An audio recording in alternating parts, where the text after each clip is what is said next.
10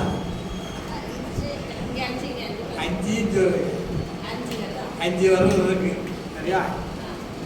ஆண்டவர் ஏன் இந்த 5 விரலை கொடுத்தார் அதை குறித்து நம்ம என்ன செய்யலாம், கொஞ்சம் சிந்திக்க.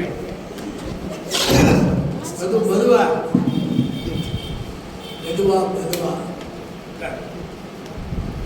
அதுல முதலாவதாக நம்ம விரல்ல முக்கியமான விரல் கட்டை விரல்.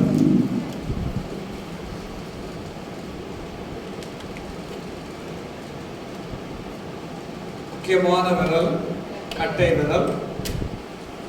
அப்படியானால் ஆண்டவர் நமக்கு தந்திருக்கிறதான இந்த விரல்கள் மூலமாக நாம் எப்படி ஜெபம் பண்ணுவது, அந்த கட்டை விரல் என்று சொல்லும் பொழுது அது முதலாவது நம்மை காட்டுகிறோம். நம்மை காட்டுகிறோம். எழுதிக்கீங்களா? எழுதிக்கீங்களா? சரி, அப்போ வேண்டாம், விட்டுருங்க. சரி, அடுத்தது நாம் வேதத்தில் உள்ளதான ராட்சசர்கள், ஜெயன்ட்ஸ், வேதத்தில் உள்ள ராட்சசர்கள் நம்ம அளவுக்கு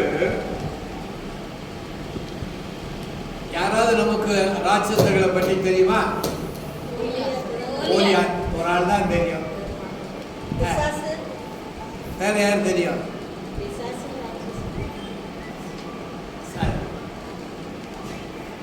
இந்த ராட்சசர்களை பற்றி பார்க்கும்போது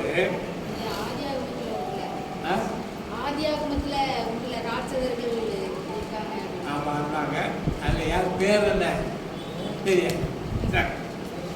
முதலாவதாக எகிப்தியனின் ராட்சசர், ஈஜிப்சியன் ஜெயண்ட். ஈஜிப்சியன் ஜெயண்ட் 1 நாளாகமம் 11:23. 1 நாளாகமம் 11:23.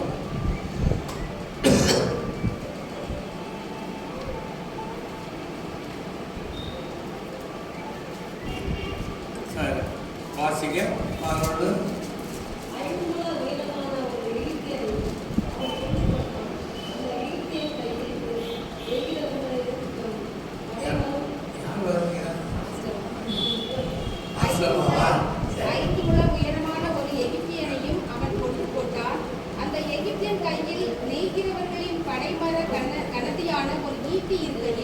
இவன் ஒரு தடியை பிடித்து அவனிடத்தில் போய் அந்த எகிப்தியன் கையிலிருந்து ஈட்டியை பறித்து அவன் ஈட்டியினாலே அவனை கொண்டு போட்டான். இந்த எகிப்தியனுடைய உயரம் எவ்வளவுன்னு போட்டிருக்கு? 5 முழம் உயரம். 5 முழம். 5 முழம்னா எவ்வளவு?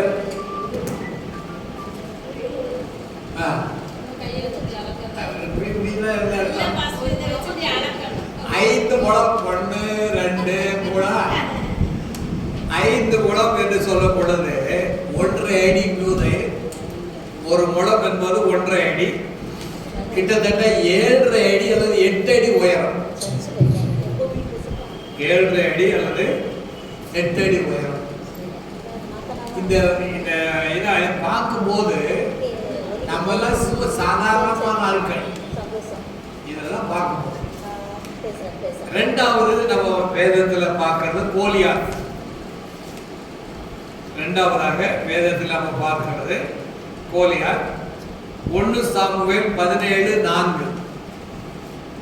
1 சாமுவேல் 17ஆம் அதிகாரம் 4ஆம் வசனம்.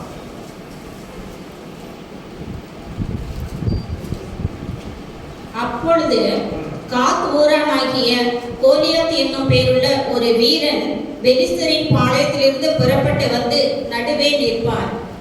அவன் உயரம் 6 முழமும் 1 ஜானுமா. கொஞ்சம் தான். 6 முழமும் 1 ஜான். 6 முழம் 1 ஜான் சொல்லும் பொழுது கிட்டத்தட்ட 9 அடி அல்லது 10 அடி. 9 அடி அல்லது 10 அடி உயரம். நம்ம தாவீது எவ்வளவு உயரம்? 6 அடி, இவன் எத்தனை அடி? 10 அடி.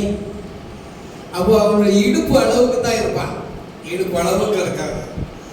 அது நம்ம கோலியாத்தருடைய காரியம். மூன்றாவதாக ஓக் சொல்லக்கூடிய ஒரு ராட்சசர், அவன் ராஜா.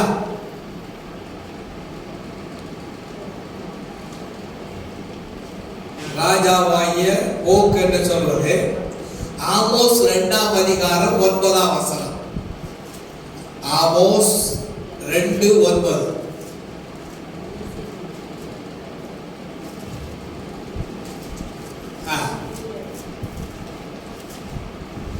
ஆமோஸ் எங்க இருக்குது பார்த்துக்கிடுங்க, வாசிங்க. ஆமோஸ் 2:9. நானோ கேதுரு மரங்களைப் போல் உயரமும் கர்வாலி மரங்களைப் போல் உயரமுமாய் இருந்த எமோரியனை அவர்களுக்கு முன்பாக அழித்தேன். உயர இருந்த அவனுடைய கனியையும் தாழ இருந்த அவனுடைய வேர்களையும் அழித்து போட்டு, நீங்கள் எமோரியனுடைய தேசத்தை கட்டிக்கொள்ளும்படிக்கு உங்களை நான் எகிப்து தேசத்திலிருந்து வரப்பண்ணி உங்களை 40 வருஷமாக வனாந்திரத்திலே வழிநடத்தி. இந்த அரசனுடைய உயரம் 9 முழ நீளம், 9 முழம்னா 13 அடி உயரம். ஓக் அரசன் நம்ம பார்க்கிறோம் 13 அடி உயரம். அவன் உயரத்தை பற்றி போட்டிருக்கிறது எப்படி போட்டிருக்குன்னா, கேதுரு மரம் போல உயரம். அடுத்தது அந்த கேதுரு மரம் உயரம் சொன்னா, கேதுரு மரம் 100 அடி வரைக்கும் வளருமா. அப்ப இவன் 100 அடி நினைச்சிடக்கூடாது, சரியா? அல்லது 60 அடின்னு நினைச்சிடக்கூடாது. இவர்கள் எல்லாரும் எங்கிருந்து தோன்றுனாங்கன்னு பார்த்தா, வேத வசனத்தை நல்லா வாசித்து பார்த்தா, ஆதியாகமம் 10ஆம் அதிகாரம் 15-16 வாசிங்க. ஆதியாகமம் 10ஆம் அதிகாரம் 15-16. கானான் தன் மூத்த மகனாகிய சீதோனையும் கேத்தையும் எபூசியரையும் எமோரியரையும் கிர்காசியரையும்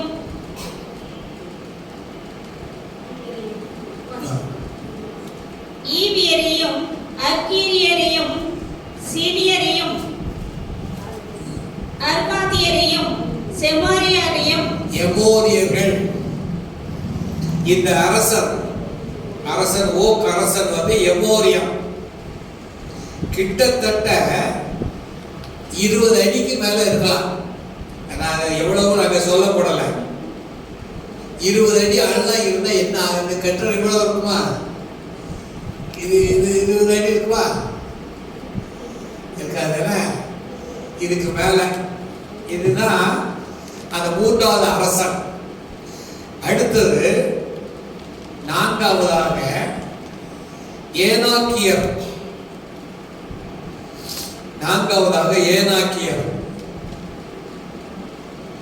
உபாகமம் 9:2.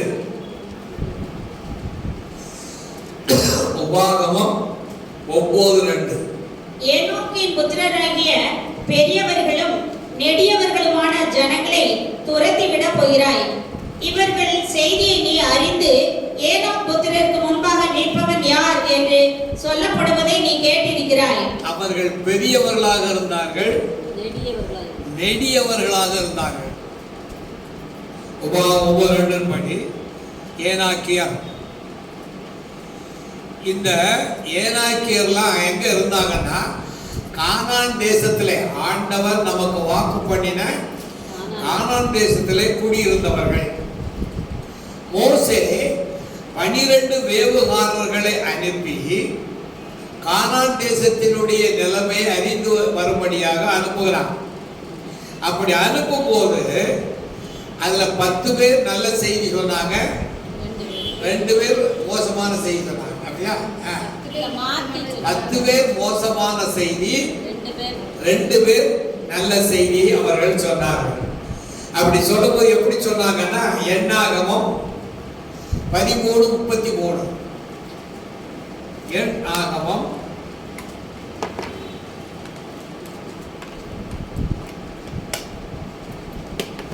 அங்கே ராட்சத பிறவியான எண்ணாகமம் 13:33. அங்கே ராட்சத பிறவியான ஏனாக்கின் குமாரராகிய ராட்சதரையும் கண்டோம். நாங்கள் எங்கள் பார்வைக்கு வெட்டுக்கிளிகளைப் போல் இருந்தோம். இவரு அவங்கள பார்க்கும்போது வெட்டுக்கிளி மாதிரி இருக்காங்க. அப்ப கிட்டத்தட்ட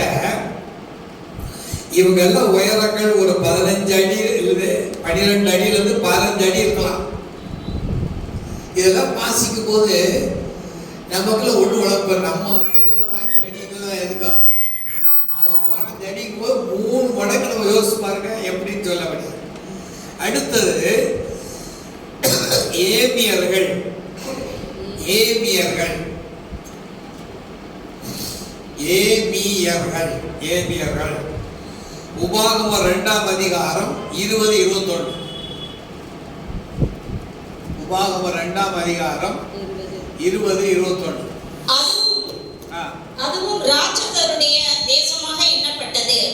முற்காலத்தில் ராட்சதர் அதிலே குடியிருந்தார்கள். அம்மோனியர் அவர்களை சம்சூமியர் என்று சொல்லியிருக்கிறார்கள். அதாவது இந்த எமோரியர்கள் கூட இன்னொரு ஆள் இருந்திருக்க, அவன் பேரு சம்சூமியர். சம்சான் நினைச்சிடக்கூடாது. சம்சூமியர் சம்சூமியர் அதில் இருக்கிறாங்க.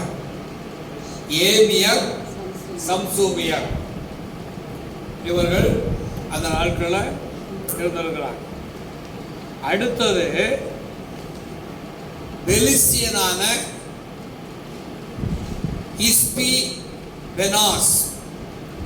இஸ்பி பெனாப் பேரே எழுத முடியாது. நீங்க மட்டும் கச்பி கடாபடான்னு எழுதிக்கூடாது. பெலிஸ்தியனான இஸ்பி பெனாப். 2 சாமுவேல் 21ஆம் அதிகாரம் 16-17. 2 சாமுவேல் 11ஆம் அதிகாரம் 21ஆம் அதிகாரம் 16-17.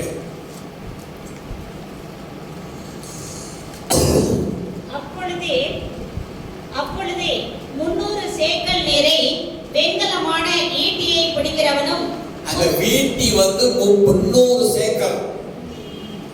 300 சேக்கல் சொல்லும் போது கிட்டத்தட்ட 450 அடி 450 அளவுக்கு எடை இருக்கலாம். 300 சேக்கல் 300 வெண்கல ஈட்டி. 300 சேக்கல் நிறை வெண்கலமான ஈட்டியை பிடிக்கிறவனும் புது பட்டயத்தை அறையிலே கட்டிக்கொண்டவனுமான இஸ்பி பெனாப் என்னும் ராட்சதர் புத்திரரில் ஒருவன் தாவீதை வெட்ட வேண்டும் என்று இருந்தான். இவன் வந்து தாவீதை கொல்ல வேண்டும் என்று திட்டமிட்டிருந்தான். ஆனால் தாவீதினுடைய உதவியாளனாகிய அபிசாய் என்பவன் அவனை வெட்டி கொண்டு போட்டான்னு நம்ம பார்க்கிறோம். தாவீதினுடைய ஊழியர் அபிசாய். செரியாவின் குமாரனாகிய அபிசாய் ராஜாவுக்கு உதவியாக வந்து பெலிஸ்தனை வெட்டி கொன்று போட்டான். பெலிஸ்தியனாகிய இஸ்பி பெனாப். இஸ்பி பெனாப். அடுத்தது சாப்பை என்னும் பெலிஸ்திய ராட்சசன். சாப்பை நீங்க மட்டும் சோப்பைன்னு எழுதிவிடக்கூடாது, சரியா? சாப்பை. சாப்பை என்ற பெலிஸ்திய ராட்சசன் 2 சாமுவேல் 21-18. 2 சாமுவேல் 21-18. அதற்கு பின்பு பெலிஸ்தரோட திரும்பவும் கோவிலே யுத்தம் நடந்தது. ஊசாத்தியனாகிய சீபேகாய் ராட்சத சந்ததியான சாப்பை வெட்டி போட்டார். சாப்பை, சப்பை எழுதி போடக்கூடாது, சாப்பை. இவரை கொன்னது யாருன்னா சீபக்காய். சீபக்காய். ஆமா, சிபி சீபக்காய். சீபக்காய் அவன் கொலை செய்யப்பட்டான். அடுத்தது கோலியாத்தினுடைய உடன் பிறந்த சகோதரன். கோலியாத்தின் உடன் பிறந்த சகோதரன், அவன் பேரு யாருக்கா தெரியுமா? கோலியாத்துடைய சகோதரன் பேரு லாஹோமி. லா கேமி, லா கேமி, லா கேமி, லாகேமி. 1 நாளாகமம் 20:5. 1 நாளாகமம் 20:5. அப்பொழுது அமாசா யூதாவை அழைப்பிக்க போய் தனக்கு குறித்த காலத்திலே வராமல் தாமதித்திருந்தார். அப்பொழுது தாவீது அபிசாயை பார்த்து, அப்சலோமை பார்க்கிலும் பிக்கிரியின் குமாரனாகிய சேபா இப்பொழுது நமக்கு பொல்லாப்பு செய்வான். அவன் அரணான பட்டணங்களில் வந்தடைந்து நம்முடைய கண்களுக்கு தப்பி போகாதபடி. திரும்பி பெலிஸ்தருடைய யுத்தம் உண்டாகிற போது தாவீதின் குமாரனாகிய எல்கானா காத்துள்ளே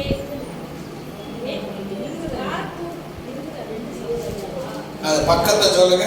25 நாளாக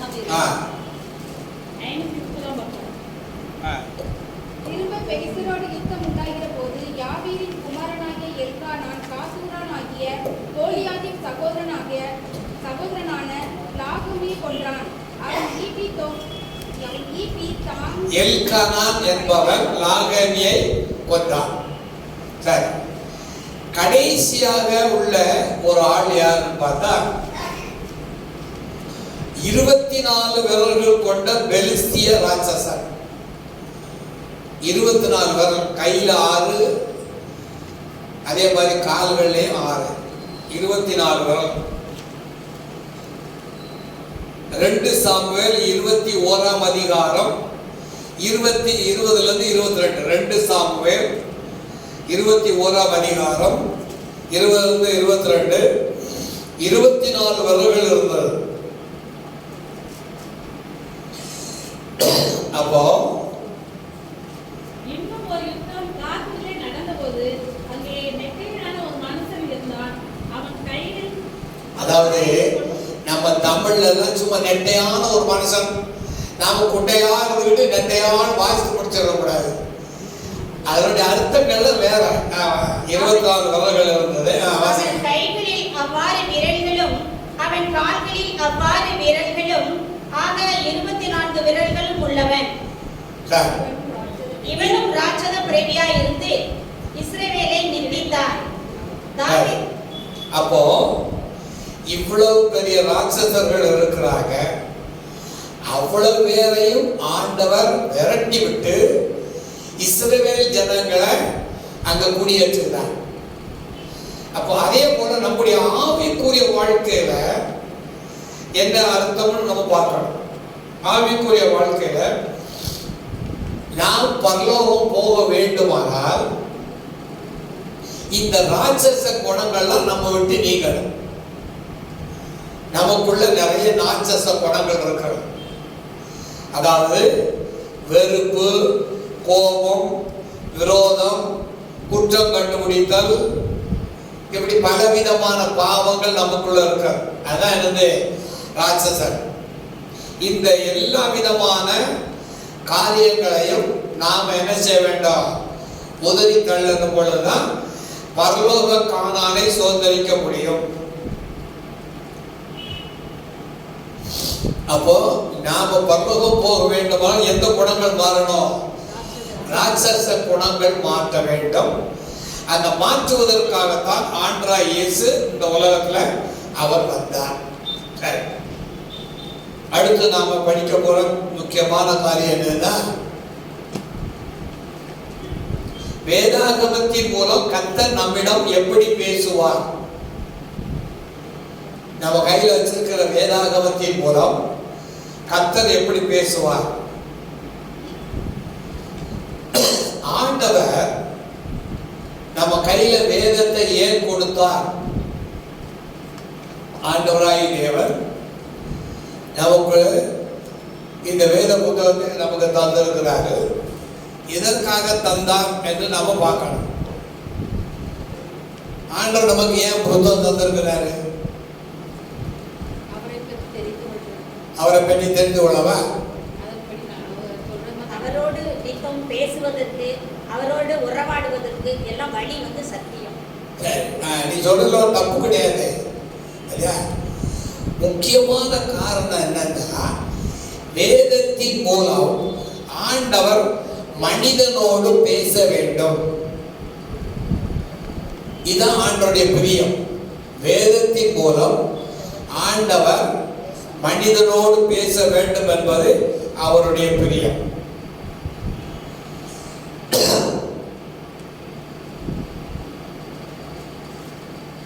அதுல ஆண்டவர் நம்மோடு பல விதங்களில் பேசும் நபராக உள்ளார். ஆண்டவர் பல விதங்களில் நம்மோடு பேசும் நபராக உள்ளார். முதலாவதாக ஆண்டவர் நம்மோடு இதன் மூலம் பேசுகிறார் அப்படின்னு பார்க்கிற போது வசனத்தின் மூலம். வசனம், சரி. ஆண்டவர் வசனத்தின் மூலமா பேசுறாரு. வேற எது மூலமா பேசுறாரு? சொப்பனத்தின் மூலமாக. சொப்பனத்தின் மூலமாக. சொப்பனத்தின் மூலமா. வசனம், சொப்பனம், வந்து ஊழியர்கள் மூலமாக, பிரசங்கம், அப்புறம் தூதன் மூலமாக. சரி, நீ சொல்றது ரைட் தான். வேத வசனத்தின்படி ஆண்டவர் முதலாவதாக இயற்கை மூலமாக நம்மோடு பேசுகிறார். இயற்கை, செயற்கை அல்ல, இயற்கை. இயற்கை மூலமாக பேசுகிறார் ஆண்டவர். இப்ப இயற்கை மூலம் சொல்ல போனா என்னன்னா, சூரியன், சந்திரன், தாவரங்கள், மிருகங்கள், இவைகள் மூலமாக ஆண்டவர் பேசுகிறார். இதுல நம்ம ஒரு காரியம் அன்னைக்கு வாசிச்சுட்டு இருக்கும் போது, ஆண்டவர் மிருகங்களை படைக்கும் போது காட்டு மிருகங்கள்லாம் மற்ற மிருகங்களை சாப்பிட்டுதான் சாப்பிடலையா? முதல்ல சாப்பிடல. காட்டு மிருகங்கள் சாப்பிடலையா? இல்ல, மற்ற மிருகங்களை சாப்பிடல. மிருகங்களை சாப்பிடல. மற்ற மிருகங்களை சாப்பிடல. புல்லு சாப்பிட்டு, புல்லு சாப்பிட்டு அப்படியே. அம்மா ஃபர்ஸ்ட் இந்த முயலை சாப்பிட்டு அப்படிலாம் இல்லை. அதாவது அதை நான் அடுத்த வாரம் சொல்லித்தாரேன். நோவாவின் காலத்துக்கு முன்பாக உலகம் எப்படி இருந்தது, நோவாவின் காலத்துக்கு பின்பாக உலகம் எப்படி இருந்தது, அதை நான் பார்க்கிற போது இப்ப நோவாவினுடைய காலத்துல வந்து மிருகங்கள் மற்ற மிருகங்கள் என்ன செய்யல? சாப்பிடல. அதுக்கு எப்படி ஐடியா சொல்லுங்க பாப்போம். ஏன் சாப்பிடல? அது சாப்பிடங்கிறதுக்கு என்ன ஆதாரம் சொல்லலாம்? சாப்பிடன்னு தெரியாது, அதனால சாப்பிட. நீங்க சொல்றது ரைட்டு. அதாவது மிருகங்களை சாப்பிடவில்லை என்பதற்கு என்ன ஆதாரம்? பாவம் இல்லை, பாவம் இல்லை. அப்போ எல்லாம் அவரை நோக்கி. அதாவது நீங்க எல்லாம் ஆவிக்குரிய காரியங்களை சொல்லிட்டு வரீங்க. நான் இயற்கையா கேட்கிறேன். அவர் பலியிடுவார், அந்த எல்லாமே இருக்கும். வெளியே கொண்டு வந்து விடுவார்ல, அங்கே குற்றமே இல்லை. அதாவது அவைகள் மிருகங்களை சாப்பிடவில்லை என்பதை நோவாவின் பேழைக்குள்ளே 1 வருடம் 17 நாட்கள் மிருகங்கள் இருந்தது. அது ஒன்று கூட ஒன்றை என்ன செய்யல? அதுதான் ஆதாரம். 1 வருடம் 17 நாட்கள் இருந்தது. மற்றெல்லாம் ஒரு சாதாரண அந்த இப்ப எகுவுக்கு ஒரு கேள்வி கேட்க போறேன். அவர் சொன்னதுனால பார்ப்போம். எகு எத்தனை வருஷம் அரசாண்டார்? எகு என்கிற அரசன் அதான் எத்தனை வருஷம்? 17 வருஷம். எகு அரசன் எவ்வளவு வருஷம் அரசாண்டார்? அதாவது நீ கரெக்டா நிரஞ்சன பஞ்சோகர். சரி, ஆண்டவர் இயற்கை மூலமாக நம்மோடு பேசுகிறார். அதனால ஆண்டவர் சொன்னா, ஆகாயத்து பறவைகளை கவனித்து பாருங்கள், கடுகு விதையை கவனித்து பாருங்கள். ஆகாயத்து பறவைகளை கவனித்து பாருங்கள். 2 வருஷமா? 78. 2 ராஜாக்கள் 10:36 இருக்கு. சரியா? ஆகாயத்து பறவைகளை கவனித்து பாருங்கள், கடுகு விதையை கவனித்து பாருங்கள். இயற்கை மூலமாக ஆண்டவர் நம்மோடு கூட பேசுகிறார். ஆண்டவர் நமக்கு பலவிதமான காரியங்கள் தந்திருக்கிறார். வெளிச்சம் போன்றதான காரியங்கள், அதே போலதான சூரியன் சந்திரன் நட்சத்திரங்கள் மூலமாக ஒவ்வொன்றுக்கும் நமக்கு என்ன இருக்கிறது, பாடங்கள் இருக்கிறது. அடுத்து வேதாகம பகுதிகள். இரண்டாவதாக ஆண்டவர் வேதாகமத்தில் உள்ள சரித்திர பகுதிகள் மூலமாக பேசுகிறார். முதலாவது இயற்கை மூலமாக பேசுகிறார். இரண்டாவதாக சரித்திர பகுதிகள், அதாவது சரித்திர நிகழ்வுகள். இப்ப நமக்கு ஆபிரகாமின் வாழ்க்கை, ஈசாக்கின் வாழ்க்கை, யாக்கோபின் வாழ்க்கை, தானியேல் வாழ்க்கை, ஒவ்வொரு வாழ்க்கை பல சரித்திரங்கள் இருக்கிறது. இந்த சரித்திரத்தின் மூலமாக ஆண்டவர் நம்மோடு கூட பேசுகிறார். அடுத்தது ஆண்டவர் நம்மோடு கூட எது மூலமாக பேசுகிறாருன்னா ஓமைகள் மூலமாக பேசுகிறார். மூன்றாவதாக ஆண்டவர் ஓமைகள் மூலமாக பேசுகிறார்.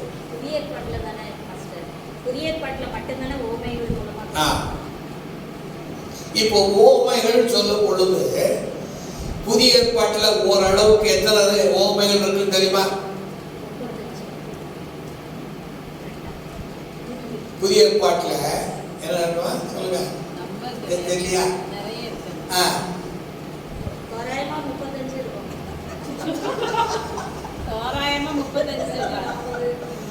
40க்கும் மேற்பட்ட ஓமைகள் மூலமாக கர்த்தர் நம்மோடு பேசுகிறார்.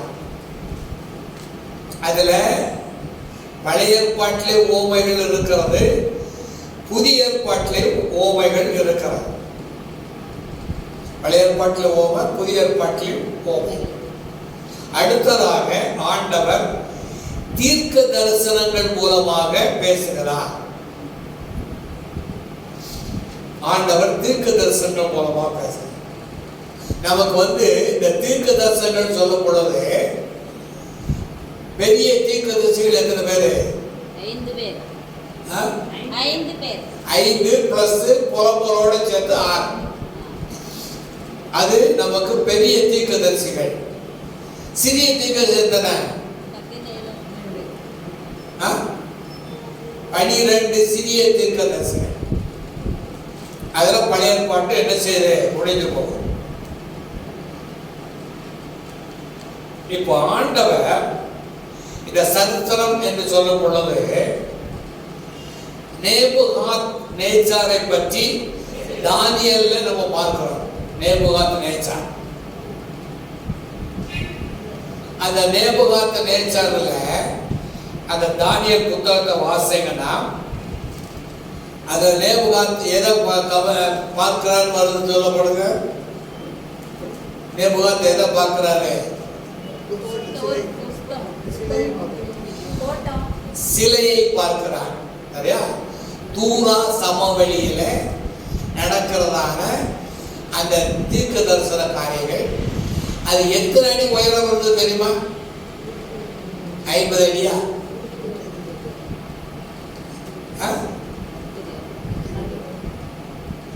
90 அடி உயரமும் 9 அடி அளவுக்கு அகலமும். 90 அடி உயரம், 9 அடி அகலமான அந்த சிலை. அந்த சிலையில தங்கம், அடுத்ததாக வெள்ளி, அடுத்ததாக உள்ள வெண்கலம், கீழே இரும்பு, களிமண். என்னப்பா? அதனால என்ன வாசிக்கப்பா? ராஜாவாகிய நேபுகாத் நேச்சார் 60 முழ உயரமும் 6 முழ அகலமுமான 60 முழம்னா எவ்வளவு? 90 அடி. இவனுக்கு 60 முழம் சொல்லிட்டீங்களா கேட்கிறாங்க. 60 முழம் முழம் உயரம், 60 அடி உயரம் இல்ல, 60 முழ உயரம். அதாவது 90 அடி நான் சொன்னேன். ஆமா, அகலம். அதுல நேபுகாத்நேச்சார்ல நம்ம பார்க்கிறது 4 சாம்ராஜ்யங்களும் கடைசியாக கைகளால் பேர்க்கப்படாத ஒரு கல் வந்து அதை அழித்து ஒரு சாம்ராஜ்யம். அதான் இனி வரப்போகிறதான ஆண்டவருடைய 2ஆம் வருகை. அது குறித்ததான காரியங்கள் சொல்லப்படும். இந்த தானியேல் வந்து அதை யாருக்கு விளக்கி சொல்றார்? நேபுகாத்நேச்சாருக்கு விளக்கி சொல்றார். தலை தங்கம், புயமும் நெஞ்சும் வெள்ளி, புயமும் நெஞ்சும் வெள்ளி, இடுப்பு தொடை வெண்கலம், இடுப்பும் தொடையும் வெண்கலம், கால்கள் வந்து இரும்பு, பாதம் ஏழு. இந்த காரியங்கள் வந்து அது ஒரு தனி பாடமா நம்ம படிக்கணும். அது ரொம்ப முக்கியமான ஒரு காரியம். தானியேல் நூல்ல வருது. அந்த சிலை மூலம் அவர் பேச விருப்பப்பட்டார். அப்ப ஆண்டவர் ஒரு ரட்சிக்கப்படாத நேபுகாத்நேச்சாரோடு எதன் மூலமாக பேசுகிறாரு? அந்த தானியேல் அந்த சிலை மூலமாக. 2ஆம் அதிகாரம் 38ஆம் வசனம். தானியேல் 2ஆம் அதிகாரம் 38, 39, 40, 44 வசனங்களை புரிந்து கொள்ளுங்க. தானியேல் 2ஆம் அதிகாரம் 38, 39, 40, 40. இது ஒரு பெரிய பாடம். இது பைபிள் காலத்தில் நாங்கள் அவங்களுக்கு சொல்லிக் கொடுப்போம். இது ஒரு பெரிய பாடம். அந்த தலை என்பது யாரை குறிக்கிறது என்றால் பாபிலோனிய சாம்ராஜ்யத்தை காட்டுகிறது. அடுத்தது நமக்கு காணப்படுகிறதான வெள்ளி, அந்த காரியம் வெண்கலங்கள் போன்றதான காரியங்கள். வெள்ளி என்பது எதை காட்டுகிறது என்று சொன்னால் நமக்கு கிரேக்க சாம்ராஜ்யம்.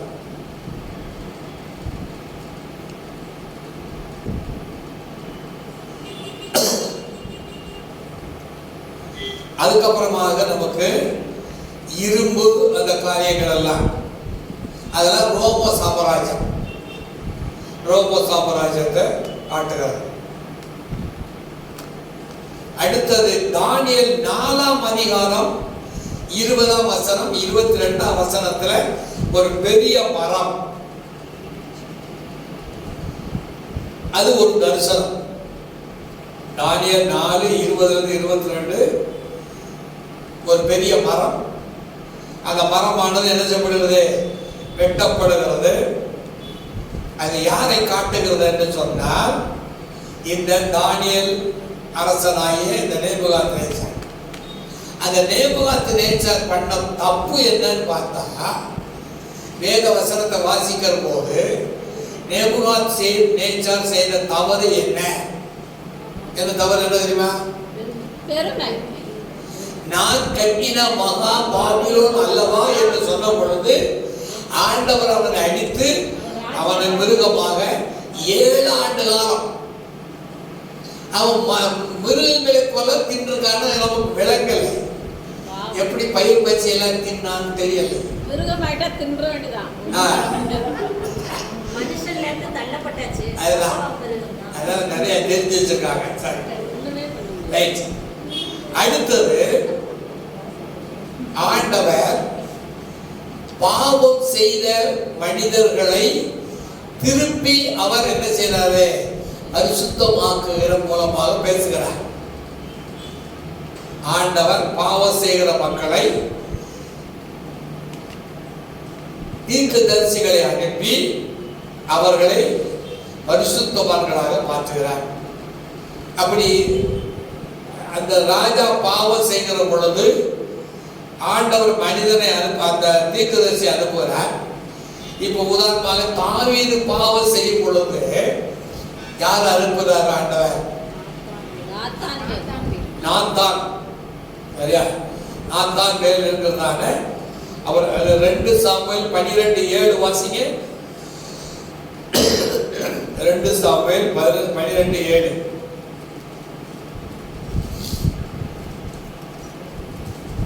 2 சாமுவேல் 12:7. அப்பொழுது நாத்தான் தாவீதை நோக்கி, நீயும் அந்த மனுஷன் இஸ்ரவேலின் தேவனாய நாத்தான் வேலை. நாத்தான் நம்ம சிலர் நான் தான் பேருங்கிறமா எழுதிக்கிட்டாங்க. அதுதான் பார்க்குறேன். நான் தான் வரேன். ஆங்கிலத்தில் NATHA நான் தான். நாத்தான் என்ன சொல்றாரு வாசிங்க.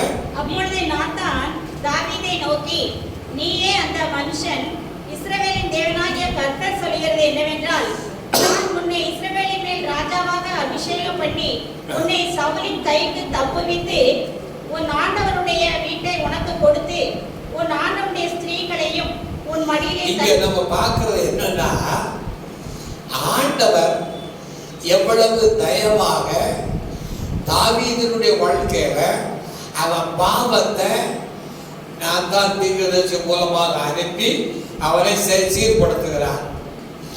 அதுல நம்ம பார்க்கிறது என்னன்னா,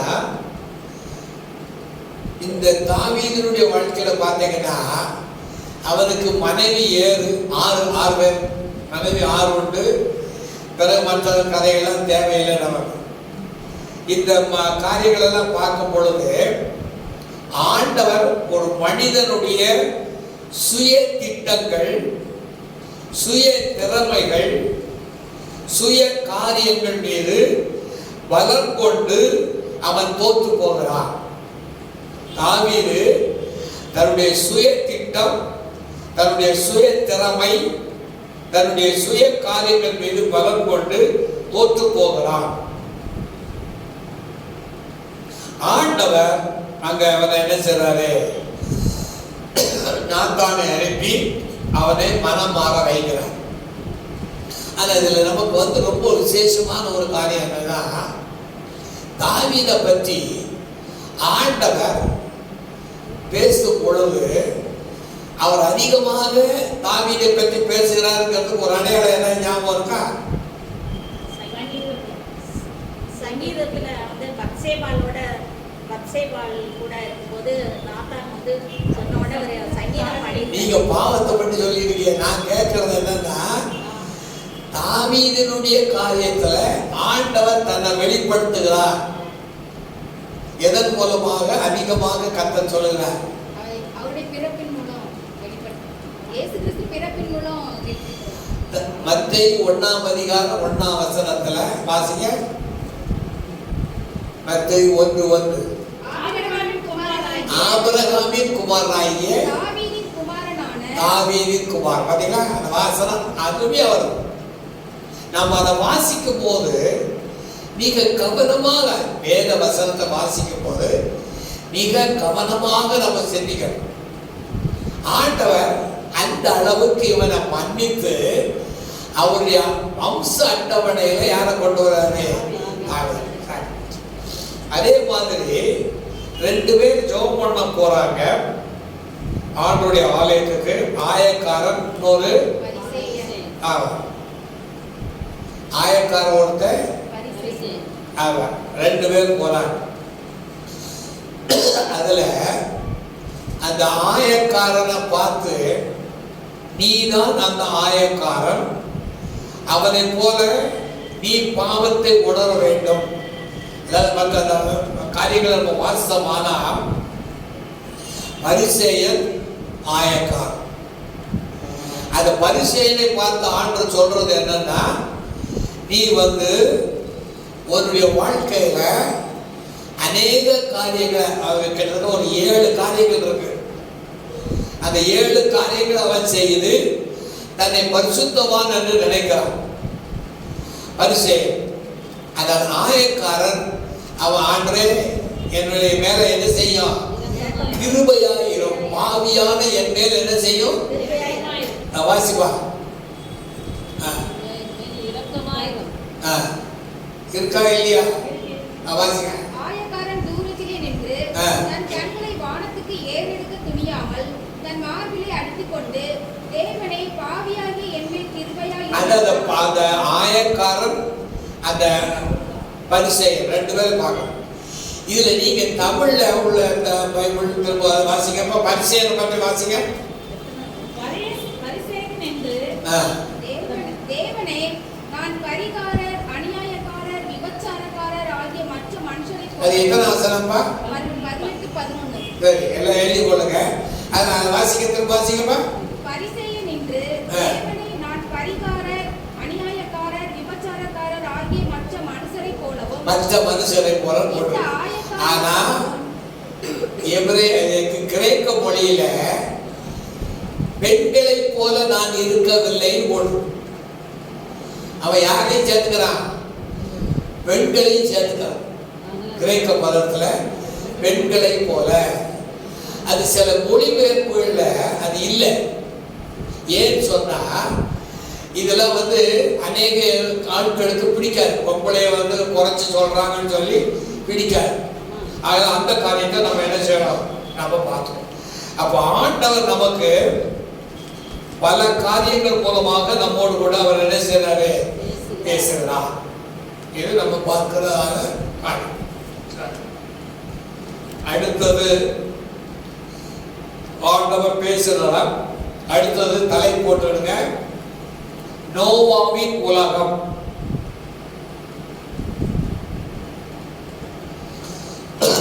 நோவாவின் உலகம்.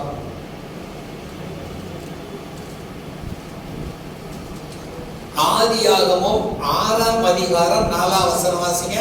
அந்நாட்களிலே ராட்சதர் பூமியிலே இருந்தார்கள். பின்பு தேவகுமாரர் மனுஷகுமாரத்திலோட கூடியிருந்தார்கள். சரி, அந்த நாட்கள்ல பூமியில யார் இருந்தார்கள்? ராட்சதர்கள். அதான் ஞாபகத்தை வச்சுக்கோங்க. அந்த வசனத்தை ஞாபகம் வச்சுக்கோங்க. அந்த நோவாவின் அந்த காலத்துல ஜனங்கள் 8 இருந்து 12 அடி உயரத்துல இருந்திருக்காங்க. இப்ப 5 அடி நாம இருக்கிறோம். அவங்களாம் எத்தனை? 12 அடி அளவுக்கு இருக்கிறாங்க.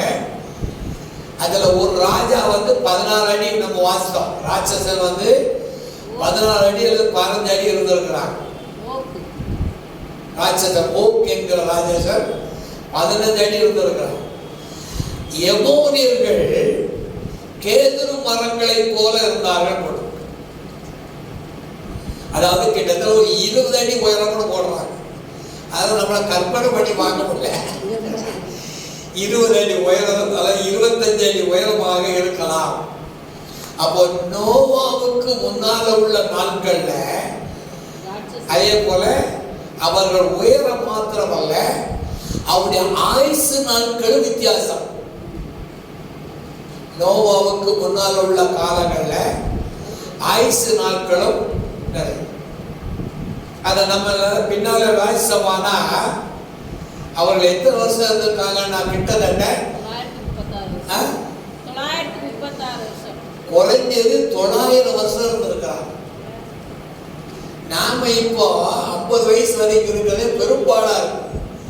அவர்கள் கிட்டத்தட்ட அந்த காலம். இந்த ஆயுசு நாட்களை பற்றி ஆதியாகமம் 5ஆம் அதிகாரத்திலே வம்ச வரலாறு உள்ளது. அந்த வம்ச வரலாற்றை வாசிக்கும் பொழுது வெள்ளம் வரும் முன்பாக அதிக வருடம் வாழ்ந்திருக்கிறார்.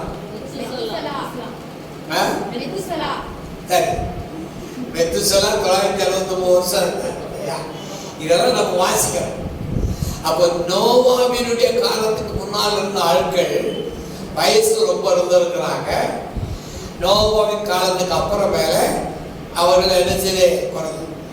அது எவ்வளவாக குறைக்கப்பட்டதுன்னு சொல்ல தெரியுமா? 120. சரி, சங்கீதத்துல 80 சொல்லி இருக்கு. அது அங்க என்ன போட்டிருக்கு? 120 நாட்கள் நான் மனிதன் நிற்பான் போட்டிருக்கு. 6ஆவது இடத்துல அவசிக்கான வசனத்துல மனிதன் 120 வருஷங்கள் தானே. 6ஆம் அதிகாரத்துல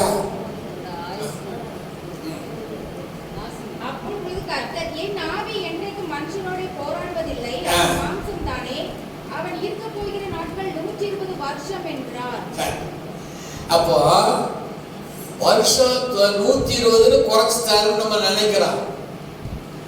அது அந்த வார்த்தையை நம்ம சரியா புரியலன்னு அர்த்தம். 900 வருஷம் இருந்தவன் 120 வருஷமா மாத்திட்டான்னு நம்ம நினைச்சுக்கிறோம். அப்படி அல்ல.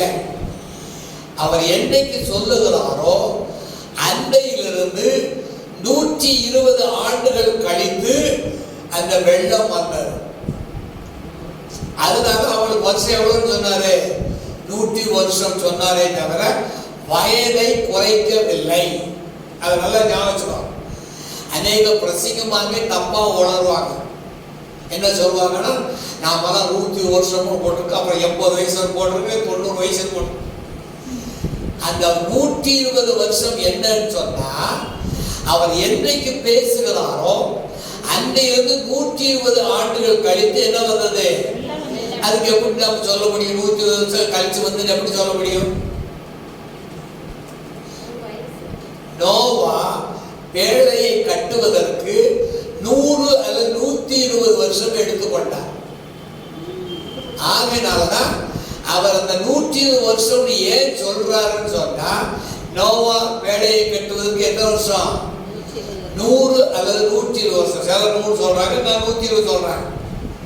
அப்போ ஆண்டுடைய பிள்ளைகள் அத நோவாவின் காலத்துல அதில் நம்ம கவனமாக கவனிக்கணும். ஆகையினால அந்த வேத வசனத்தை தமிழ்ல வாசிக்கிற போது 120 வருஷம் வயசு நமக்கு நம்மளை குறைக்கல. அந்த 120 வருஷம் கழிச்சு என்ன வந்தது? வெள்ளம் வந்தது. அந்த பேழை எங்க போய் நின்றுச்சு போட்டிருக்கு? அது இன்னைக்கு இருக்கு. ஒரு பாதி அளவு உடைஞ்சி அந்த பேழை இன்னைக்கும் இருக்கிறோம். சரி, ஆதியாகமம் 4ஆம் அதிகாரம் 20ஆம் வசனத்திலிருந்து வாசிங்க. ஆதியாகமம் 4ஆம் அதிகாரம் 20-22. ஆதாள் யாபாலை பெற்றாள். அவன் கூடாரங்களில் வாசம் பண்ணுகிறவர்களும் மந்தை மேய்க்கிறவர்களுக்கும் தகப்பனானான். அவன் சகோதரனுடைய பேர் யூபால். அவன் கிண்ணறக்காரர் நாதஸ்வரக்காரர் யாவருக்கும் தகப்பனானான். இந்த 4ஆம் அதிகாரத்துல யூபால்ங்கிறவன் கிண்ணறக்காரன். அடுத்தது நாசுவரம் அப்படின்னு சொல்லும்போது நமக்கு தெரியும், நாசமா போற ஆள் இல்லை. சரி, கிண்ணறம்னா கிட்டார் இன்ஸ்ட்ருமெண்ட். அப்போ நோவாவின் காலத்துக்கு முன்னால் இருந்த ஆட்கள்ல மியூசிக் இன்ஸ்ட்ருமெண்ட், இசை கருவிகளை உண்டாக்கும் திறமை இருந்தது.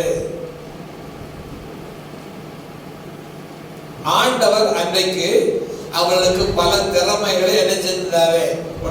22ஆவது வாசிங்க. சில்லாளும் தூபால் காயினை பெற்றாள். அவன் பித்தளை, இரும்பு முதலியவற்றின் தொழிலாளர் யாவருக்கும் ஆசாரியன் ஆனான். அங்க என்னன்னா, இரும்பை வைத்து செய்யும் பாத்திரங்கள், கருவிகள், இரும்பை கொண்டு அவன் செய்ததான பலவிதமான காரியங்கள் அங்கே சொல்லப்படுகிறது. இசைக்கருவி ஒரு பக்கம், அடுத்ததாக மெட்டல், அதாவது நமக்கு இருக்கிறதான உலோகங்கள் ஒரு பக்கம். அது மாத்திரமல்ல, அந்த நாட்கள்ல அவர்களுடைய சிந்தனை, மென்டல் சைடு,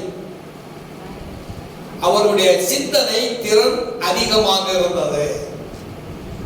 இசைக்கருவிகளை உண்டாக்குனாங்க, உலோகங்களை உண்டாக்குனாங்க. அதே போல அவருடைய சிந்தனை திறன் அதிகமாக இருந்தது. சரியா? சரி, இப்போ அந்த நோவா காலத்து உலகம் என்று எப்படி வருதுன்னு பார்க்கணும். 2 பேதுரு 2:5 வாசிங்க. 2 பேதுரு 2ஆம் அதிகாரம் 5ஆம் வசனம்.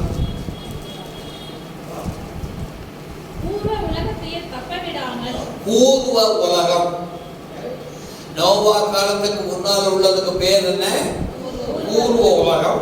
பூர்வ உலகத்தையும் தப்ப விடாமல் நீதியை பிரசங்கித்தவனாகிய நோவா முதலான 8 பேரை காப்பாற்றி அவர் பக்தியுள்ளவர்கள் நிறைந்த உலகத்தின் மேல் ஜலப்பிரயத்தை வரப்பண்ணி. சரி, அப்போ 2 பேர் 2ஆம் அதிகாரம் 5ஆம் வசனத்துல பூர்வ காலம் தலைப்பு போட்டு பூர்வ காலம்.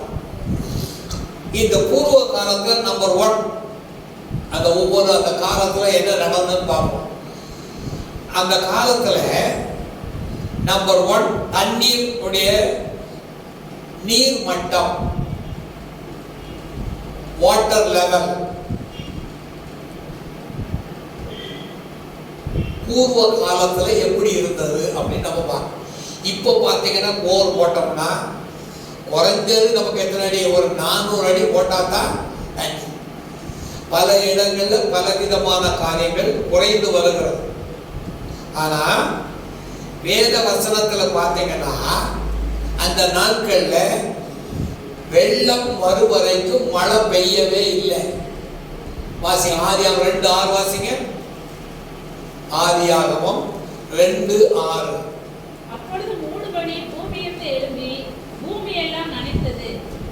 தேவனாகிய கர்த்தர் பூமியின் மேல் இன்னும் மழையை பெய்ய பண்ணவில்லை, நிலத்தை பண்படுத்த மனுஷனும் இருந்ததில்லை. பனிதான் அந்த நாட்கள்ல என்ன செய்தது? பூமியிலிருந்து எழும்பி நனைத்தது. அப்போ நோவா காலத்துக்கு முன்பாக நிலத்தடி நீர் 2 அல்லது 3 அடி அளவுல இருக்கு. இப்ப நீங்க ஒருவேளை ராமேஸ்வரம் பக்கத்துல போனீங்கன்னா ஒரு 10 அடி 15 அடியில தண்ணி இருக்கும். அது ராமேஸ்வரத்தில் இன்னொன்று நீங்க உங்களுக்கு தெரியணும், 2 கல்லறை இருக்கு. ராமேஸ்வரம் போயிருக்கீங்களா? சரி, நம்ம எல்லாரும் சேர்ந்து போவோம் ஒரு நாள். ஆசிரமா தலைமையை போட்டு ஆமா 2 கல்லறை இருக்கு. ஒன்று 16 அடி, இன்னொன்று 13 அடி. கல்லறைகளுடைய நீளம் எவ்வளவு? 16 அடி 13 அடி. அப்போ அந்த காலத்துல அந்த ஜனங்கள், வேதத்துல சொல்லப்பட்ட ஜனங்கள் எத்தனை அடி இருந்திருக்காங்க? 12 அடி இருந்திருக்காங்க. அது நமக்கு என்னது ஒரு ஆதாரமாக இருக்கணும்.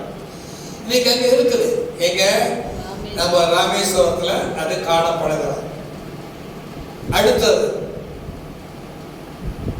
அந்த நோவாவின் காலத்துல உள்ள கனி வளம் அல்லது உலோக வளம்.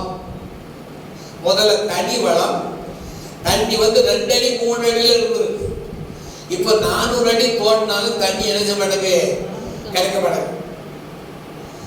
கனிம வளம், அதுல முதல்ல தங்கம்.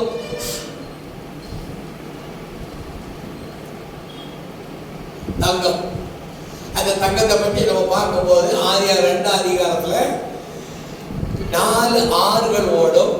முதலாவது ஆடு ஆவிலா தேசத்தை சுற்றி ஓடும். அங்க என்ன இருக்குது? பொன் விளையும் இடம். அது கீழே கோமேத கல்லம் 2 கல்லம் இருக்கும். அதாவது அந்த நாட்கள்ல சும்மா என்ன செஞ்சிருக்குது? கற்பாறைகள்ல மணல்ல கிடைச்சது. இப்போ உலகத்திலேயே ஆழமான தங்க சுரங்கம் எங்க இருக்கு தெரியுமா உங்களுக்கு?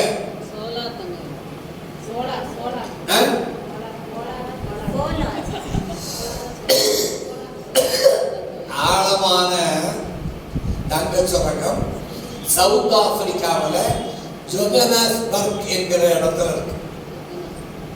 அது எவ்வளவு ஆழம் சொன்னா 3 அல்லது 4 மீட்டர்,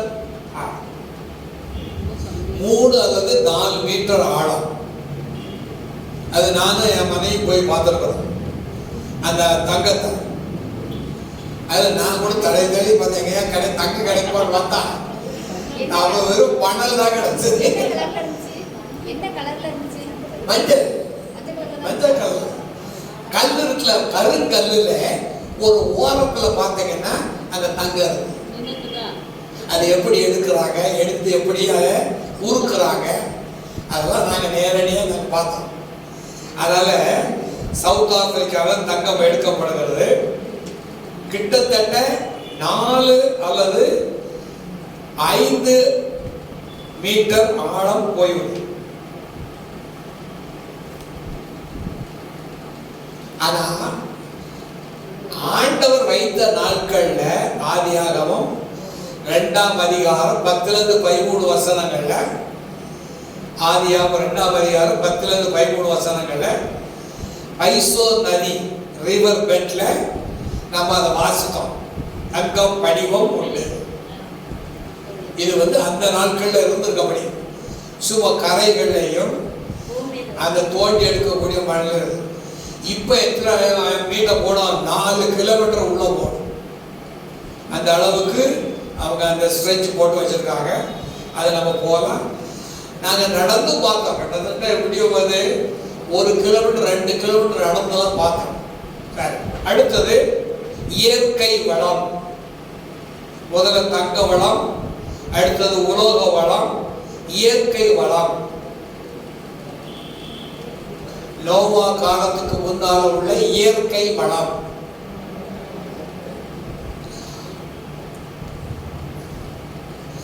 நோவா காலத்துல மழை கிடையாது. கோடை, குளிர்காலம், மழை காலம் என்பது எல்லாம் பின்னாட்கள் வருகிறது.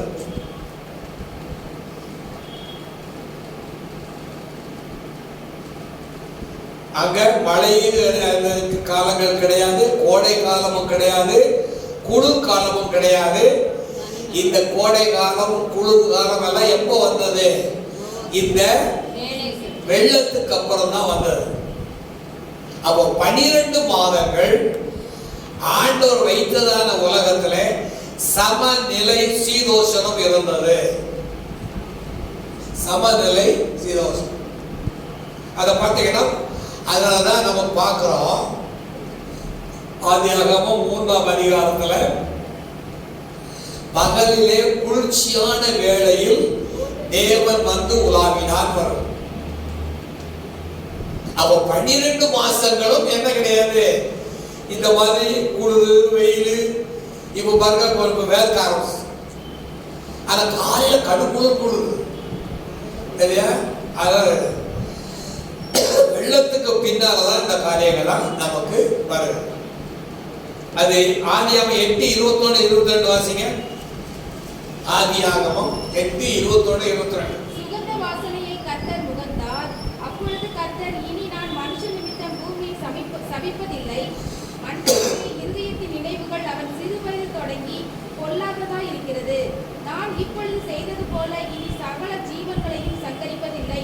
பூமியில் உள்ள நாளளவும் விதைப்பும் அறுப்பும் சீதளவும் உஷ்ணமும் கோடைக்காலமும் மாரிக்காலமும் பகலும் இரவும் ஒளிவதில்லை என்று நம்முடைய உள்ளத்தில் சொன்னார்.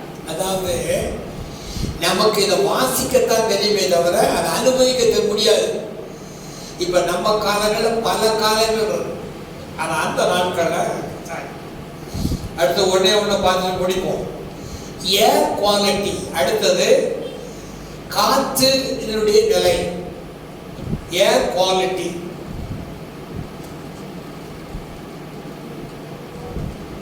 ஆண்டவர் அதை படைக்கும் பொழுது காற்றுல சுத்தம் இருந்தது. இப்போ நமக்கு பியூர் ஆக்சிஜன் கிடைத்தது. Pure oxygen.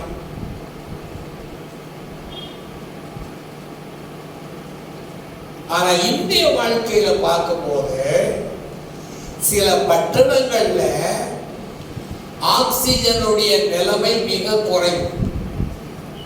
ஆக்சிஜன் உதாரணமா நீங்க எந்த பட்டணம் சொல்ல தெரியுமா உங்களுக்கு? டெல்லி. டெல்லி தான் இருக்கிறதுல 50% மேலான அளவுக்கு மாசுபடுறது. 50% மேல. அதுவுமே 150 சொல்றாங்க. 100 to 150 மாசு பட்டணம் டெல்லி. 100 to 150% மாசு பட்டணம் சொல்றாங்க. ஆனா ஆண்டவருடைய காலத்துல எந்த விதமான மாசு பிரச்சனை கிடையாது. மாசு பிரச்சனை கிடையாது. அடுத்தது தாவரங்கள் என்று சொல்லும் பொழுது அந்த நாட்கள்ல எண்ணாகம் 13:23 வாசிங்க. ஆண்டவர் அந்த நாட்களை எப்படி வச்சிருக்காரு பாருங்க. எண்ணாகமும் 13:23. பின்பு அவர்கள் எஸ்கோல் பள்ளத்தாக்கு மட்டும் போய் அங்கே ஒரே குடையுள்ள ஒரு திராட்சை கொடியை அறுத்தார்கள்.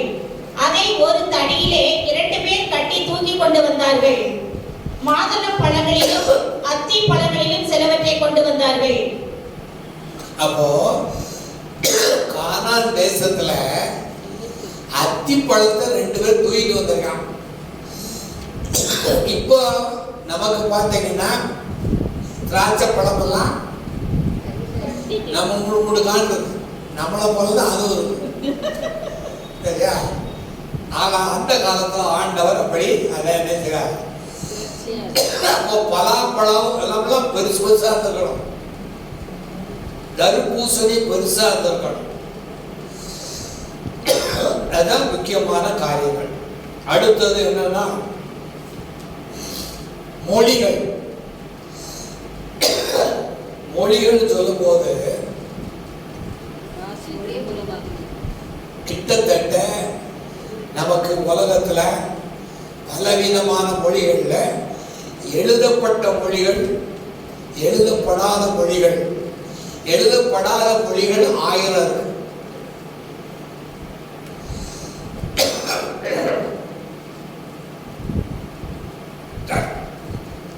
அந்த மொழியோட நம்ம முடிச்சிருவோம். ஏன்னா மொழி சரியில்லை. சோதரன் எழுதப்படாத மொழிகள், இடமா எழுதப்பட்ட மொழி எத்தனை கேட்காங்க, வட இந்தியதா எண்ணிக்கை கேட்காங்க. எழுதப்பட்ட மொழிகள் எத்தனைன்னு கேட்காங்க. அதாவது மொழிகள் சொல்ல போனா அந்த நாட்கள்ல எழுதப்படாத மொழிகள் 1000, எழுதப்பட்ட மொழிகள், எழுத்து உள்ளதான மொழிகள் 1000, 2000. எழுதப்படாது 1000,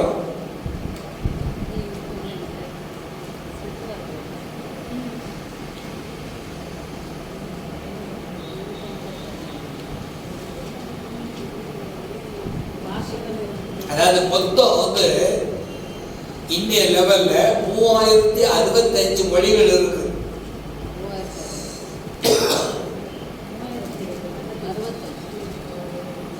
3065 மொழிகள்.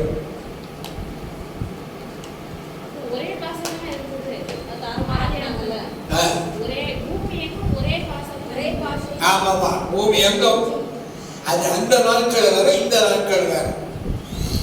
ஆண்டவருடைய நாட்கள்ல மொழிகள் வந்து கிட்டத்தட்ட ஒரு மொழி அதிகமா இருந்தது, அவ்வளவுதான். நமக்கு மொழிகள் எப்போ மாறுதுன்னா ஆதியாகமம் 11ஆம் அதிகாரம் பாபேல் கோபுரத்துக்கு அப்புறம் தான் மொழிகள் மாறுகிறது.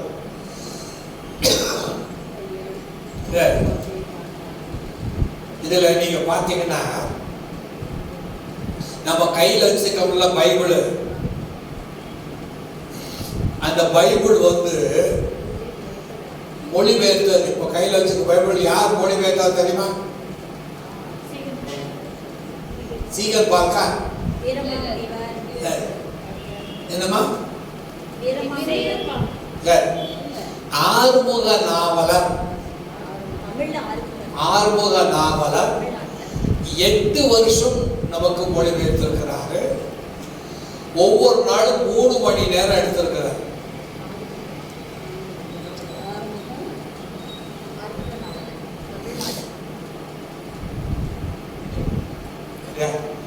இந்த ஆறுமுக நாவலர் காரியங்கள்லாம் நமக்கு வந்து உங்களுக்கு அதனுடைய விளைவுலாம் சரியா தெரியாது. ஆனா அதனுடைய விளைவு என்னன்னு பார்த்தீங்கன்னா, அவர் மொழிபெயர்க்கும் ஒரு பெரிய தவறு பண்ணார். என்ன தவறு பண்ணாருன்னா, அன்னைக்கு சொன்னீங்க இஸ்ரவேலர்னு போடு. அது இஸ்ரவேலர் ஏலர். அப்படி நமக்கு கிட்டத்தட்ட 5250 தடவை என்னமோ வருது. இஸ்ரவேலர் கிடையாது, இஸ்ரவேலர். இப்ப இங்கிலீஷ்ல இஸ்ரேல் தானே இருக்கு. அது தமிழ மொழிபெயர்க்கும் போது இஸ்ரவேலர்னு வந்து. அது காரணம் என்னன்னா, இந்த பிராமணர் மொழிபெயர்த்ததுனால வந்த விலை.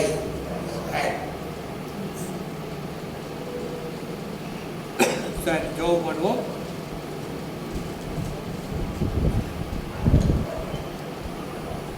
ஆண்டவராய் இயேசுவே, இந்த வேத வசனங்களுக்காய் ஸ்தோத்திரம்.